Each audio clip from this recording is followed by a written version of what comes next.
Hi, good day. My name is Grant Abbott, and today is June 24th, 2025. I'm a former councillor in Musgrave Harbour, Newfoundland.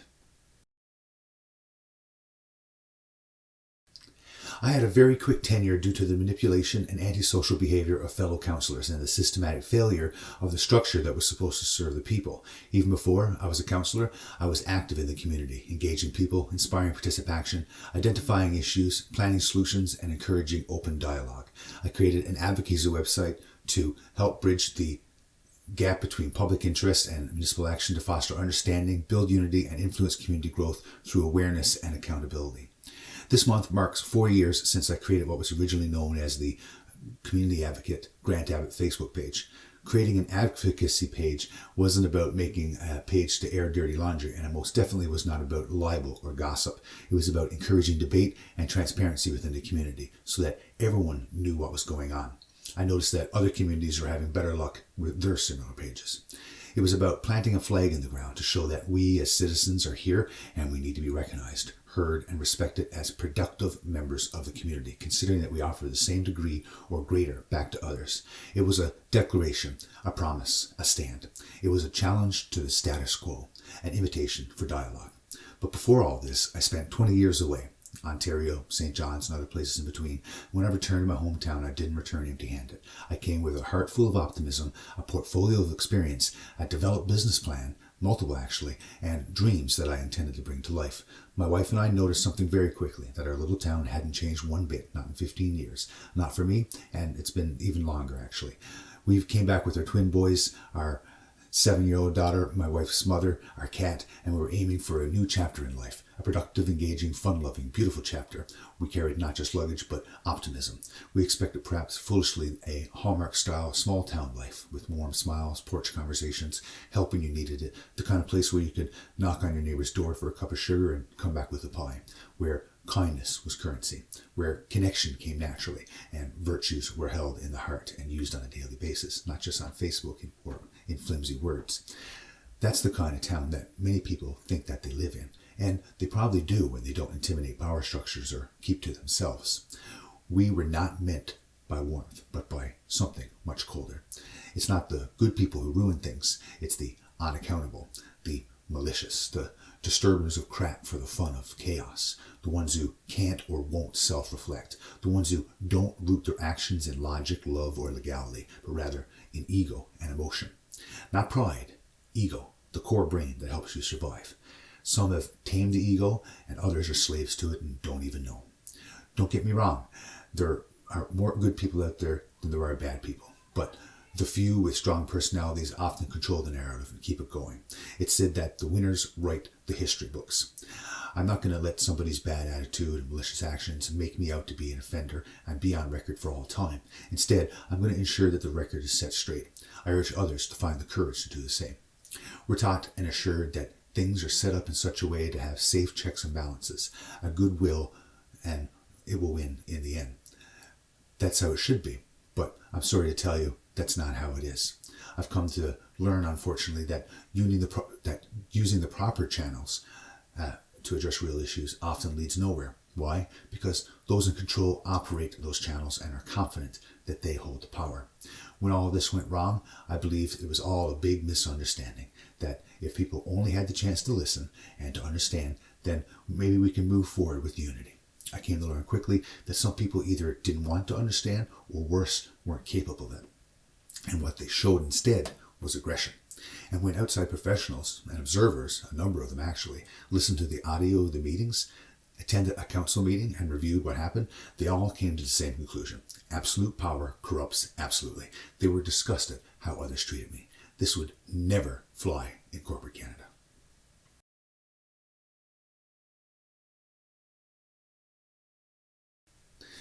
Municipal councils, provincial agencies, federal leadership, what do they all have in common?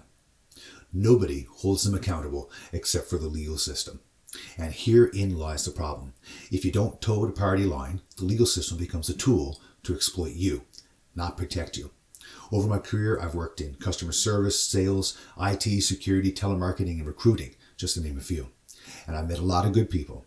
And I've also learned that the ones in power, especially when they group together, can manipulate perception.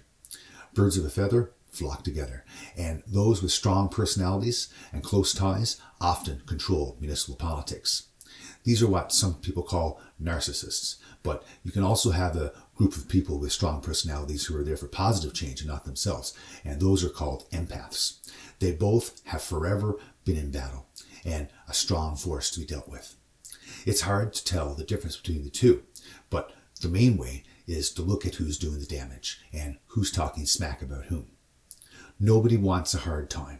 Nobody wants to be singled out. And nobody wants to be responsible for group mistakes or individual actions. Sometimes, when we make mistakes, we do it out of weakness.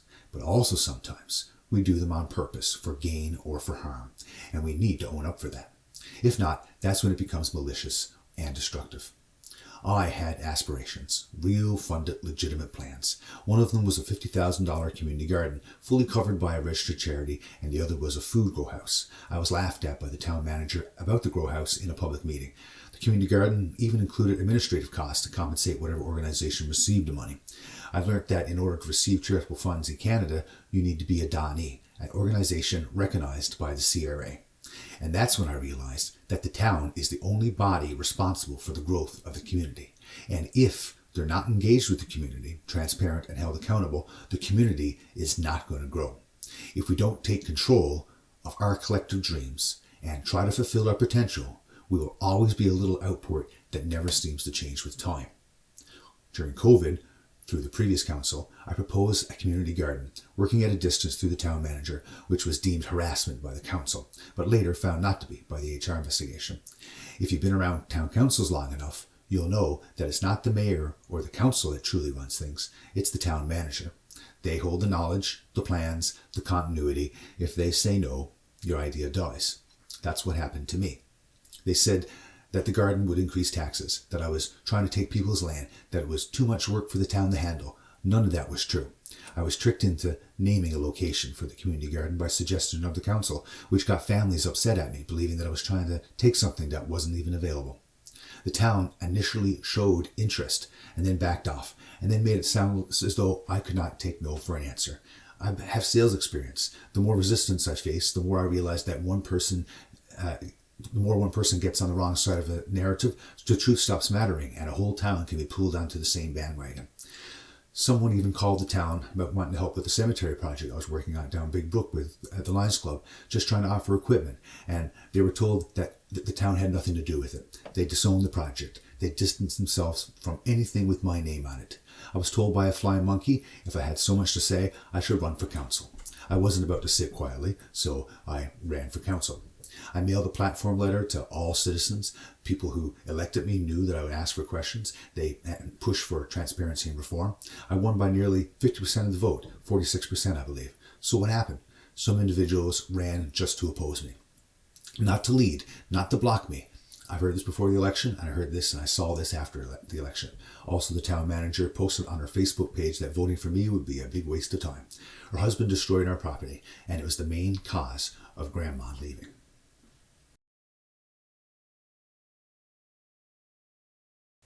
What followed was a forced HR investigation, Facebook communication bans, in-house only attendance rules, vacation of my seat, the Supreme Court of Newfoundland returning my seat, and eventually a successful effort to remove me under the Councillor Code of Conduct. Not once, but twice.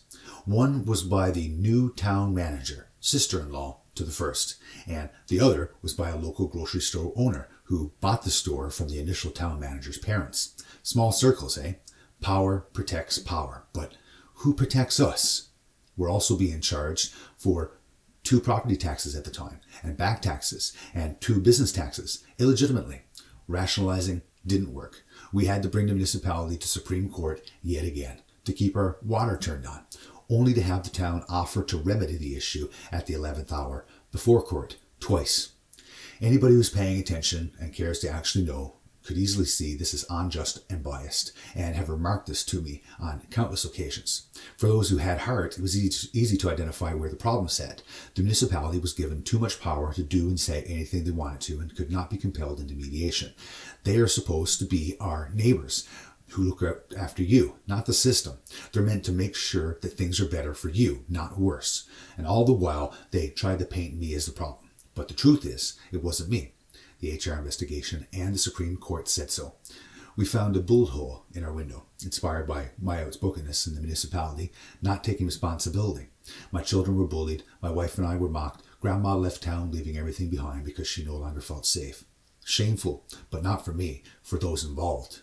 Instead, they put the responsibility for the embarrassment on my shoulders, instead of those who acted poorly and made me react. How could it come to this and still have those who objected to us and not the atrocity of what is your town council? These aren't the actions of a functioning democracy. This is what happens when unchecked power personalities create toxic power structures. And as I've always said, if you ever find yourself at odds with a group of people and one person loves you, then that might be the only person who's got it right. People in positions of authority should be the first to self-reflect. Instead, we're stuck with councils that are run like private clubs, pretending to be public servants, and million-dollar corporations that are run like convenience stores. We need transparency. We need consistency. We need an outside body to assess whether actions are ethical or biased before things ever reach the point of slander, legal battles, or even worse. Municipalities operate like apartment landlords. They tax us like rent for land that we don't really own, and they expropriate or evict us if we don't pay. But municipalities can turn off water and still give us deteriorating roads, failing pipes, and excuses in return. Water and sanitation are human rights. If you live in an apartment and got this level of service, you take it to the landlord-tenant board. But they would never turn your water off. How degrading and inhumane would that be? We need something similar as a landlord-tenant board. We need a third-party legislative body to assess, mediate, and enforce fairness across all municipalities, so it's the same across the board. Just how the landlord-tenant board does in Ontario. They mediate, protect, and enforce for apartments. Instead of funneling $100,000 into lawyers to fight me, that money could have been spent to tear down the old grocery store, or fund trails, or youth programs, or improve the playground at the park, or fix the damn road. Instead, they weaponized public money and created policy to protect their egos, not the public.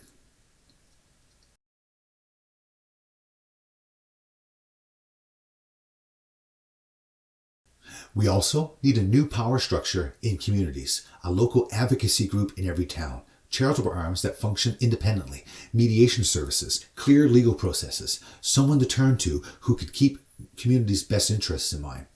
Let's stop pretending that things are working and demand real change. Demand that citizens have a voice. And let's also talk honestly about the role of town manager. Not one particular person, just the role in general. While most people assume that the mayor or council runs a municipality, the reality is it's the town manager who holds the power. They're the ones with the knowledge, the continuity, and they have the administrative flex. Councillors come and go, but the town manager ideally stays, and with that stability comes influence, especially if a council changes entire boards like happened when I got elected. If the town manager doesn't support an idea, it dies, no matter how good the proposal is, how beneficial it might be for the community, or even if it comes at 100% outside funding. They hold the files, they run the schedules, and they pull the strings, and they make the calls. They interpret the rules, and often they are the bottleneck. Education, capability, and accountability are of utmost importance, but lacking due to the pool available and low standards. Without these values, it creates a system where long-term planning becomes impossible. This is because if you lose that one individual, or they choose not to act, or they're malicious, the plan ends there. This is exactly what happened with my $50,000 fully funded community garden proposal. The council was the only Donnie available to receive the money, and I proposed to have a committee handle the process. Without the willingness to collaborate or make an effort to follow through, the town let the opportunities slide. They made no effort to work with me to establish a pathway forward. In fact, they misrepresented the proposal. They twisted the facts, and they let fear or laziness bury it, and allowed the town manager to do and say things that would not be tolerated in corporate Canada, but are protected by union agreements. That's why we need a development body in every town that is independent from the town council and the town administration. We need a community-based charitable association, one that can accept and manage funding, one that acts as a money engine, pushing projects forward without draining the taxpayer or relying on municipalities' willpower or manpower. If we had that structure in place, the garden wouldn't have died, and your community would not be stagnating because we would have rinsed and repeated on other projects since then. We wouldn't need to beg or convince anybody to do what's right, and the money would go where it was meant to go, to the people. Communities deserve ongoing development, not stagnation. Individuals involved with municipalities would know that the truth would persevere, and they had nowhere to hide, so they'd better make better decisions. We deserve mechanisms that don't rely on personalities or politics. Let's stop punishing those who respectfully stand up and call out bad decisions and corruption, who want to be part of the solution and suggest new ideas. Let's build something real together. We need a unified call to action.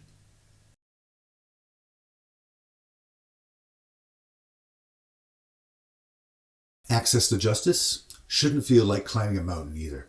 Yet for so many, it does. The moment you decide to stand up for yourself, you're met with procedural walls, page formatting and margin rules, USB submissions, binded documents, financial burdens, and unrealistic timelines. And if you don't meet every one of those arbitrary requirements, your voice is dismissed. Not because you're wrong, but because you didn't play by the manual that was never meant for you to win in the first place. Sound familiar?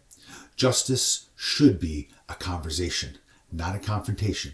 It should be accessible, fair, understandable, compassionate. But right now, sadly so, it's anything but.